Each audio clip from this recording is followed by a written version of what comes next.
If you don't believe miracles can happen, then maybe you should meet Ed Carter Edwards.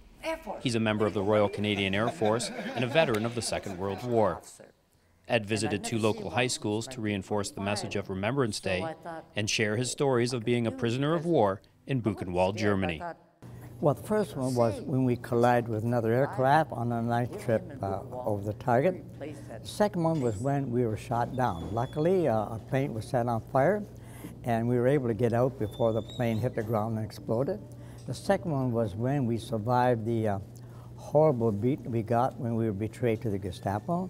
The next one was when we survived 5.5 long weeks in the Gestapo prisoner of war camp in Paris. The next one was when we survived 5 long, horrible days in the little cattle car on the way to our destination. We survived. The next one would be surviving 3.5 long, horrible months in the concentration camp called Buchenwald. And the next miracle would be when the German Air Force, who was our enemy in combat, literally snuck us out of Buchenwald and took us to a regular prisoner of war camp called Stag-Luce, which was a prisoner of war camp run by the German Air Force. So they not only saved us from dying, because we were all dying. We all lost 20, 30, 40 pounds. We were all covered in horrible sores. We were surrounded by death. We were dying. And so they saved us from that element. But 7 days after we got out of Buchenwald, the orders came through from Berlin to hang all the airmen on the meat hooks. I'm scared to count how many miracles there were, but that's the miracles that have been following my life since I was shot down, since I became involved with the Air Force. So, how many Allied airmen were with you in Buchenwald? There was 168 Allied airmen. These were American, Canadian, British, Australian, New Zealand, and one from Jamaica. So there was 168, of which 26 were Canadian, of which only 3 of us are left, and I'm one of them, so I'm lucky to be here.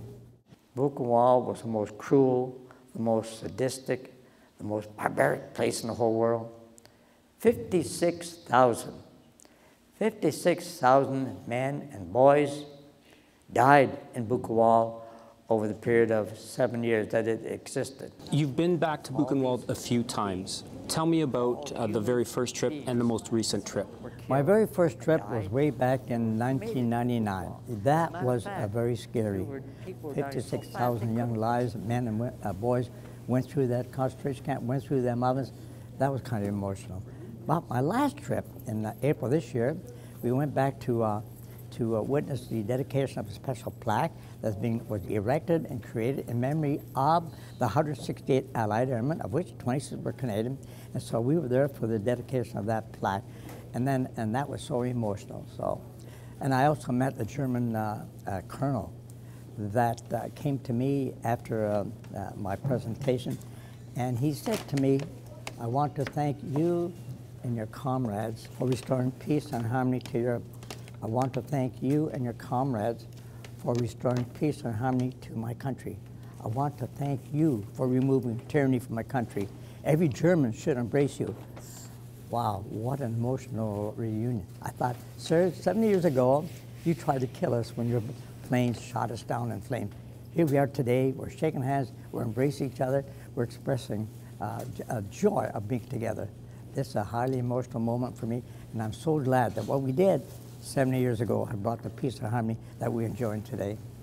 In Niagara, you're watching The Source.